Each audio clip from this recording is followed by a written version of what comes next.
एक समय ऐसा भी था जब इंसान सिर्फ एक जानवर थे। ना कोई भाषा थी, न समाज, न ही पहचान था। बस अपने अस्तित्व के लिए लड़ता हुआ एक शिकार करता जीव। न उसे कल की चिंता थी, न भविष्य का कोई सपना। हर दिन एक जंग थी, भूख, डर और मौत से। यहीं से शुरू होती है जानवर से इंसान बनने का सफर। और उस सफर की सबसे पहली गूंज गूंजती है उन पुरानी गुफाओं की दीवारों पर। आज से अरबों साल पहले का वो समय जब धरती पर कोई इंसान, जानवर, पेड़ पौधे, यहाँ तक कि कोई भी जीवित प्राणी मौजूद नहीं था। सिर्फ एक उबलता हुआ आग का गोला जो सूरज से भी ज्यादा खतरनाक लग रहा था। ना कोई हवा थी, ना पानी, सिर्फ धधकती हुई गर्मी, अंधेरा और चारों तरफ तबाही। ये वही धरती है जिस पर आज हम खड़े हैं।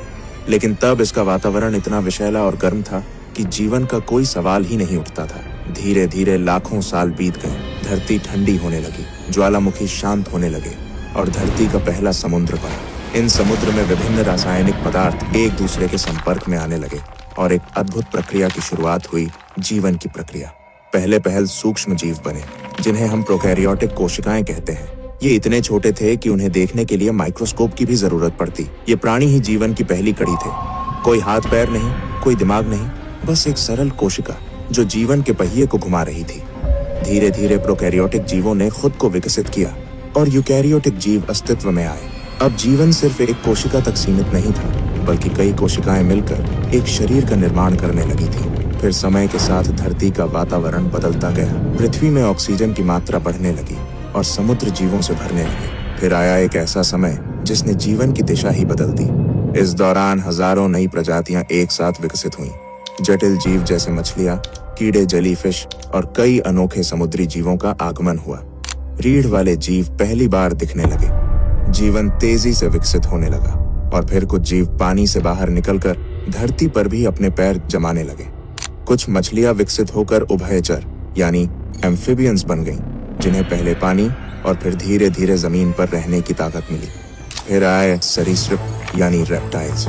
ये वो जीव थे जिन्होंने धरती पर राज करने की शुरुआत की। इन सभी के बीच धीरे धीरे विकसित हुआ एक ऐसा समूह जिसने आगे चलकर पृथ्वी के सबसे बड़े साम्राज्य को जन्म दिया, डायनासोर। धरती का सबसे दिलचस्प दौर जब डायनासोर पूरी पृथ्वी में राज करते थे, जो लगभग 23 करोड़ साल पहले शुरू हुआ था। डायनासोरों की दुनिया सिर्फ एक जैसे विशाल जीवों की नहीं थी, बल्कि ये एक पूरी जैव विविधता से भरी दुनिया थी, जिसमें हर प्रकार का डायनासोर अपनी एक अलग पहचान और भूमिका निभाता था। कुछ डायनासोर शुद्ध रूप से शाकाहारी थे, जैसे ब्रैकियोसोरस, जो अपनी लंबी गर्दन से आसमान छूते पेड़ों की ऊंचाई तक पहुंच जाते और वहां के पत्तों को आराम से चबाते थे। इनके विशाल शरीर और शांत स्वभाव के बावजूद इनके चारों ओर हमेशा सतर्कता बनी रहती थी, क्योंकि शिकारी हर कोने में छिपे होते थे। वहीं ट्राइसेराटॉप्स जैसे डायनासोर अपने बड़े और मजबूत सींगों के साथ नजर आते थे, शांत स्वभाव वाले, मगर जरूरत पड़ने पर अपने दुश्मनों से टकरा जाने वाले योद्धा। दूसरी ओर मांसाहारी डायनासोरों की दुनिया कहीं ज्यादा खौफनाक थी। टायरेनोसोरस रेक्स को कौन नहीं जानता, विशालकाय जबड़े, नुकीले दांत और राक्षसी ताकत, जिसने इसे अपने समय का सबसे खतरनाक शिकारी बना दिया था। पर इससे कम खतरनाक नहीं थे वेलोसिरैप्टर्स, जो आकार में भले ही छोटे थे, मगर चालाकी, तेजी और टीम वर्क से अपने शिकार को चौंका देते थे। लेकिन डायनासोरों की कहानी सिर्फ धरती तक सीमित नहीं थी। कुछ ने आसमान में उड़ान भरी, जैसे प्टेरोडैक्टाइल्स और क्वेट्ज़लकोअट्लस, जिनके पंख इतने विशाल थे कि लगता था जैसे पूरा आकाश ही उनके कब्जे में हो। ये उड़ने वाले डायनासोर शिकार करने के लिए या लंबी दूरी तय करने के लिए आसमान में इधर उधर मंडराते रहते थे। और वहीं जब नजरें समंदर की गहराइयों में जाती हैं, तो वहां भी डायनासोरों जैसा जीवन मौजूद था।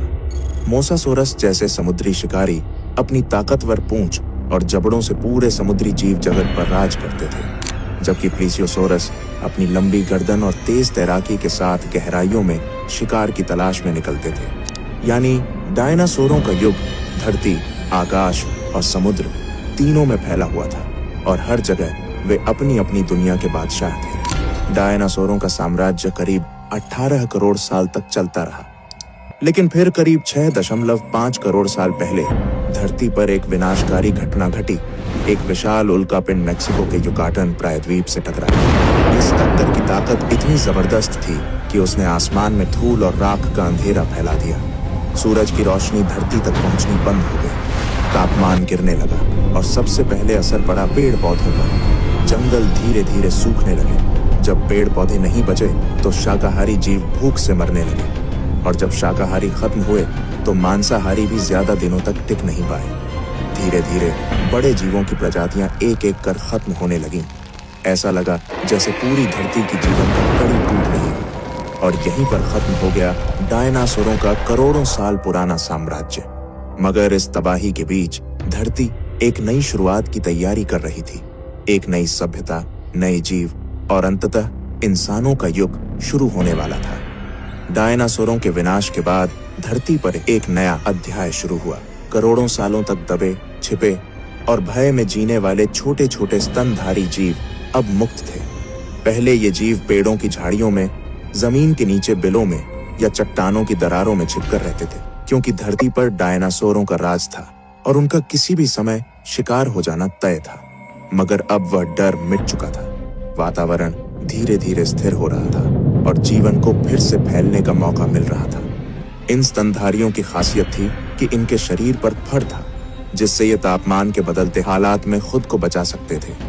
ये अपने बच्चों को जन्म देकर दूध पिलाते थे, जिससे उनकी संतानों की जीवन दर अधिक थी। जैसे जैसे समय बीतता गया, इन स्तनधारियों ने अपने पर्यावरण के हिसाब से खुद को ढालना शुरू किया। कुछ ने पेड़ों पर रहना जारी रखा, जहां उन्हें फल, पत्तियां और सुरक्षा मिलती थी। वहीं कुछ जमीन पर उतर आए और उन्होंने नई चुनौतियों का सामना करना सीखा। खुला आकाश, खुले शिकारी और बदलता मौसम। डायनासोरों के बाद धरती स्तनधारी जीवों से भर गई थी, लेकिन उनमें से कुछ खास प्रजातियां धीरे धीरे एक नए मुकाम की ओर बढ़ रही थी। ये थे प्राइमेट्स, यानी वो जीव जो आज के इंसानों के सबसे नजदीकी पूर्वज माने जाते हैं। यही जीव आगे चलकर इंसानों के पूर्वज बनने वाले थे। इन प्राइमेट्स का विकास काफी रोचक था। उन्होंने पेड़ों पर चढ़ना, शाखाओं पर छलांग लगाना और तेजी से भागना सीखा। धीरे धीरे उनके अंगों में बदलाव आने लगा। उनकी उंगलियां लचीली होने लगीं ताकि वे शाखाओं को मजबूती से पकड़ सकें।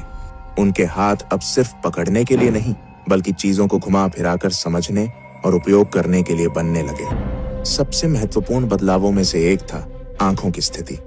अब उनकी आंखें सिर के सामने की ओर आ गईं, जिससे उन्हें गहराई और दूरी का बेहतर अनुमान होने लगा। यह बदलाव उन्हें पेड़ों पर छलांग लगाने और शिकारियों से बचने में बेहद मददगार साबित हुआ। समय के साथ प्राइमेट्स का दिमाग भी विकसित होने लगा। वे अब छोटे समूहों में रहने लगे, मिलजुल कर भोजन ढूंढते और एक दूसरे को खतरे से सावधान करते। सामाजिक जीवन की शुरुआत यहीं से हुई। समूहों में रहना और एक दूसरे से संकेतों के जरिए संवाद करना। सामाजिक जीवन की शुरुआत यहीं से हुई। समूहों में रहना और एक दूसरे से संकेतों के जरिए संवाद करना उनके दिमागी विकास का एक बड़ा कारण बना। धीरे धीरे शरीर में और भी बदलाव आने लगे। कुछ प्राइमेट्स ने जमीन पर ज्यादा समय बिताना शुरू किया। शाखाओं पर लटकने वाले हाथ अब जमीन पर चलने में भी इस्तेमाल होने लगे। रीढ़ की हड्डी में हल्का झुकाव आया और शरीर की बनावट ऐसी होने लगी कि वे कुछ समय के लिए दो पैरों पर खड़े हो सके। यही वो समय था जहां इंसान बनने की दिशा में पहला कदम रखा गया। दो पैरों पर खड़े होना सिर्फ एक शारीरिक बदलाव नहीं था, ये संकेत था एक नई सोच, एक नए दृष्टिकोण और धरती पर आने वाले सबसे जटिल जीव मनुष्य की शुरुआत का।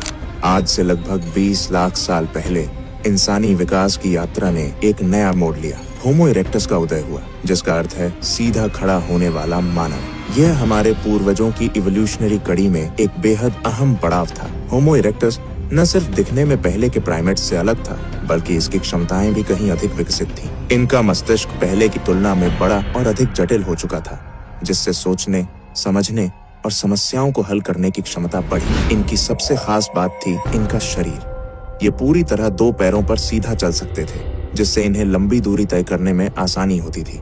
होमो इरेक्टस ने न सिर्फ चलना सीखा, बल्कि अपने हाथों का इस्तेमाल औजार बनाने के लिए करना शुरू कर दिया। पत्थर को तराश कर हथियार बनाना, लकड़ियों से साधारण उपकरण तैयार करना, ये सब उनके जीवन का हिस्सा बन गया था। लेकिन जो चीज उनके जीवन में सबसे बड़ा बदलाव लेकर आई, वो थी आग का प्रयोग। आग को नियंत्रित करना और उसका इस्तेमाल करना मानव इतिहास की सबसे क्रांतिकारी खोजों में से एक था। इससे खाना पकाना संभव हुआ, जिससे भोजन को पचाना आसान हो गया और पोषण भी बढ़ा। आग ने उन्हें ठंड से बचाया, जिससे अब वे ठंडे इलाकों में भी जीवित रह सकते थे और सबसे अहम, आग ने उन्हें रात के अंधेरे और जंगली जानवरों से सुरक्षा दी। इस सब के साथ साथ एक और सामाजिक बदलाव हुआ। अब लोग आग के चारों ओर इकट्ठा होने थर नहीं, बल्कि हाथ कुल्हाड़ी, नुकीले भाले और पत्थर की चाकू, खुरचनी जैसे औजार तैयार किए जाने लगे। ये सिर्फ औजार नहीं थे, बल्कि यह इस बात का प्रमाण थे कि इंसान का दिमाग अब पहले से ज्यादा विकसित हो रहा था। वह अब अपने पर्यावरण को समझने और उसे अपने अनुसार ढालने लगा था। समूह में रहने के अपने फायदे थे। भोजन मिल बांट कर खाया जाता, बच्चों की देखभाल पूरी टीम मिलकर करती और बीमार या बूढ़े सदस्यों की जिम्मेदारी भी सब मिलकर उठाते। यह सामूहिक जीवन इंसानी समाज की नींव बन गया। अब इंसान गुफाओं में रहने लगा था। अंदर आग जलाकर रात बिताना, ठंड से बचना और सुरक्षा महसूस करना, ये गुफाएं इंसानों के पहले घर बन चुकी थीं। लेकिन गुफाएं सिर्फ ठिकाना नहीं थीं, ये अब पहली कला की जन्मभूमि बनने वाली थीं।